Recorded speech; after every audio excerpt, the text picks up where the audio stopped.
من نمیدونم این خودروسازهای خارجی کی میخوان بفهمن که دیگه حرفی برای گفتن ندارن.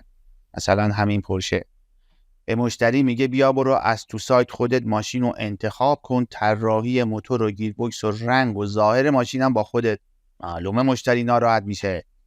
اما ایران خودرو بعد از 2 سال یه طرح فروش گذاشته و مردم همیشه در صحنه ایرانم با حضور 3 میلیون نفری و بلوکه کردن 230 میلیون تومان تو حسابشون به این طرح ایران خودرو لبیک گفتن و تو قرعه کشی که شانس برنده شدنشون کمتر از 2% شرکت کردند و نه بزرگی به لاتاری آمریکا گفتن.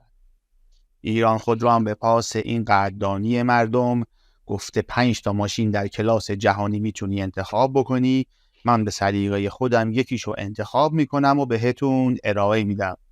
تازه این شانس هم به مردم داده که امکان داره این خودروها در مراحل بعدی با طرح جایگزین عوض بشن. میگه چی بهتر از این؟